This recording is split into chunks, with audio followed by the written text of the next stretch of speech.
राम के यज्ञ गंगेलिया नाता भी के ढकेली नदी हुए राम के न जोड़ी के न नतियन पर परुए त नतियन के दरुमिता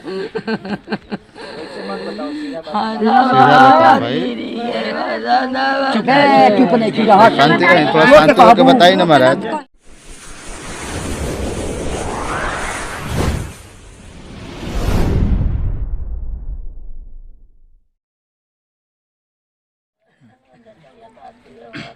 नमस्कार, मैं धनंजय कुमार, आप देख रहे हैं मूल निवासी टीवी।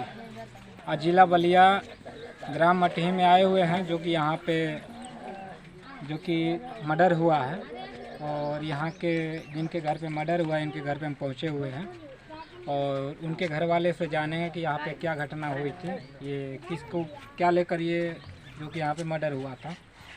तो यहाँ पे जो कि जय सुहेलदेव की तरफ से भी लोग आए हुए हैं और इन लोगों से भी जानेंगे। ये कार्यकर्ता, अच्छा, आप लोग के कार्यकर्ता। अच्छा। तो चाची, यहाँ पे जैसे कैसे क्या हुआ था? ढेला नाती रहला, ढेला चलावला से चोट लाग गई। बोलला हाँ यारे ढेला कहीं चलौले है रे, लागल हमारा के चोट तो काहे रे बोलले है, वही रे बोलला पर आके खफेली धोके गमछे से पोंछ देला। कौन लोग वो है? उपेंद्र सिंह, जो पिताजी का नाम जगनारायण।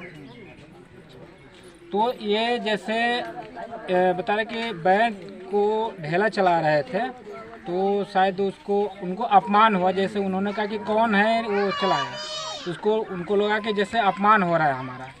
तो जिसने ढेला चलाया वो उनका एज क्या था? राजन। ये उम्र क्या था उनका? 6 अच्छा, ठीक है, 12 साल का। अच्छा, जिसने कहा कि कौन है जो ढेला चलाया, उनका उम्र कितना था? 60 साल। अच्छा, तो जिसने ढेला चलाया उनका उम्र था 12 साल और जिसने कहा कि कौन है वो ढेला चलाया उनका उम्र 60 साल था।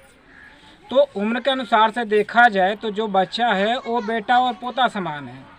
तो अगर उन्होंने कह दिया कि कौन है जो ढेला चलाया है, यानी अरे शब्द हुआ, तो अरे शब्द यानी उसका कोई अपमान नहीं हुआ, क्योंकि वो बेटा समान है, बेटा को कोई भी कह देता है अरे ऐसे। लेकिन अरे कहने पे उनका अपमान हुआ, इसीलिए उनको लगा कि हमको बहुत बड़ा अपमान हुआ, इन्होंने अरे किया है, यही बात है।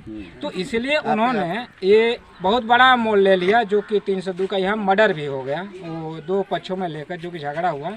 तो सबसे पहले आपसे आने के आप क्या हैं? देखिए, मैं सुहेलदेव भारतीय समाज पार्टी मंडल अध्यक्ष आजमगढ़ हूँ और मैं आप जहाँ पे खड़े हैं यह विधानसभा रसड़ा है और मेरा गांव भी रसड़ा विधानसभा में पड़ता है। क्योंकि ये हमारे कार्यकर्ता थे, पुराने पार्टी के सदस्य थे। अब यहाँ जो भी घटना अगर हुई है, बड़ा दुखद घटना है कि बच्चों के विवाद को लेकर के इतनी बड़ी घटना का अंजाम दिया गया है। इस घटना का हम घोर निंदा कर रहे हैं जो कि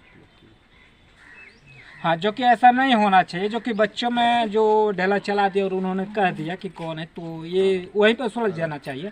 लेकिन मैटर मोड़ ले लिया और यहाँ पे जानेंगे आप आए। तो क्या नाम है आपका? गुड्डू। अच्छा, तो कैसे क्या हुआ? अभी आ रहे कहाँ से? गोरखपुर थे। अच्छा, हम सुबह में बात के सब ठीक थे, ये लोग आलू कोड़ने जा रहे थे। उसके बाद हम काम पर साइड पर जा रहे थे तो फ़ोन आ गया तुरंत कि जल्दी घर आओ। हम शाम को 4-3:30 बजे करीब बलिया के बाड़ी के पास पहुँचे। तो कौन थे वो, क्या लगेंगे? हमारा बाबूजी लगे। अच्छा, बाबूजी लगे। पिताजी हैं। अच्छा। तो इसमें पुलिस क्या कर रही है? पुलिस के कल हम वहाँ देखा था, रिपोर्ट बना रही थी, बनाकर उसके बाद हम लोग को बाड़ी वहाँ से 5 बजे निकाला। उसके बाद हमको वहाँ फुकवाया, उसके बाद हम लोग शाम को घर को आए। आप लोग की कोई सुनवाई हुआ कि नहीं हुआ? अभी तक नहीं हुआ। पुलिस क्या कर रही है? अपना काम तो पूरी कार्रवाई हो रही है, पुलिस अपना काम हो रहा है। भरोसा है पुलिस अपनी कार्रवाई करेगी। पुलिस का भरोसा है, देखिए क्या करते हैं, कार्रवाई तो हम लोग दे दिए हैं। तो इधर पीछे भी कुछ महिलाएं हैं, उनसे भी हम जानेंगे। अच्छा, उनके माता जी हैं, गुड्डू जी की माता जी हैं, जिनकी देहांत हुआ है, उनकी पत्नी है, उनकी पत्नी है। तो चाची, क्या कहेंगे आप, कैसे क्या हुआ? अरे हमारा पारी दाना तरफ दादा अच्छा कवा जला के मारू तारा मांग के देखाव तारा हुआन उनकी से जौन बात बा कहिलक काहे के मरला सरे जगना रहे ना यही पर राम के आगे लिया ना दादी के जगते ली नती हुए राम के न जोड़ी के न नतियन पर परुए त नतियन के दारू बीता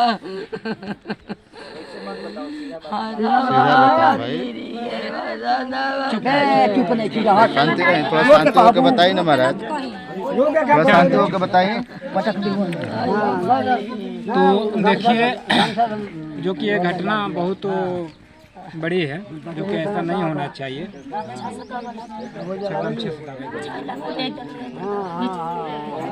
वो जब तक मरा नहीं है तब तक छोड़ा नहीं है।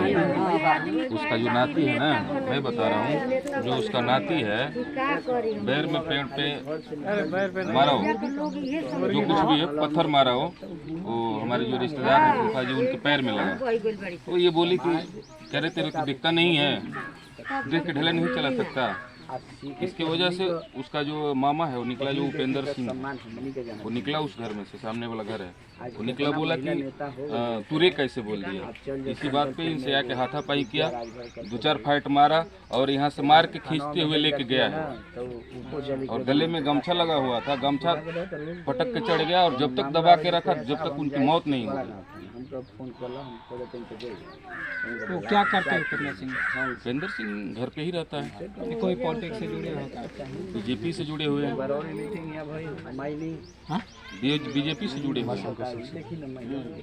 तो उमा शंकर सिंह जी तो बीएसपी में है, बहुजन समाज पार्टी। दोनों तो पार्टी एक ही है ना, अभी तो जुड़ा हुआ है, संयुक्त है ना दोनों। बीजेपी और बहुजन दोनों का सपोर्ट। चुनावी भारतीय समाज पार्टी का जिला उपाध्यक्ष बन गया। विधानसभा है और मेरा भी विधानसभा में ही पड़ता है।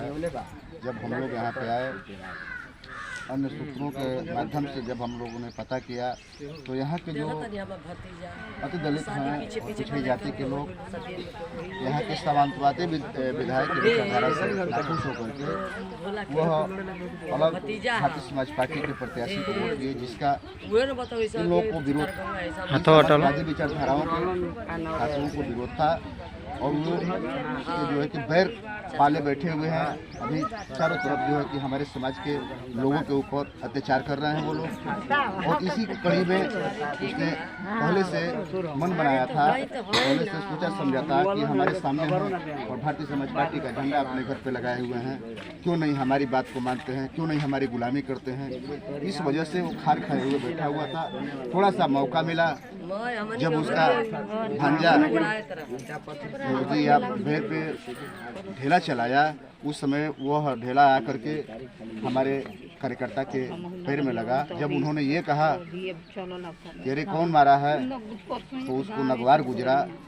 और वो उसका और उसका पिता जो जयनारायण सिंह हैं, दोनों मिलजुल करके आकर के इनके साथ हाथापाई किए, गाली गलौज किए और घसीटते हुए अपने दरवाजे पर ले गए और दरवाजे पर ले जा करके उस गमछे से गला दबा करके उनकी हत्या कर दी। ये हम लोग इसकी घोर निंदा करते हैं और आगाह करते हैं। प्रशासन हम लोग का बहुत सहयोग किया है और प्रशासनिक कार्रवाई हो रही है, लेकिन मैं फिर भी अपने माननीय पुलिस अधीक्षक महोदय से निवेदन करूंगा कि आगे इस तरह की घटना न घटे। गरीब समाज हैं, खाने पीने के लिए परेशान है, गरीब तबका है, इसकी सुरक्षा आप करवाएं। और ये जो समाजवादी विचारधारा के लोग हैं उनके खिलाफ कड़ी से कड़ी कार्रवाई करें और इसको ऐसी धारा लगाएं जिससे वह समाजवादी विचारधारा का व्यक्ति उस जेल में ही सड़कर मर जाए।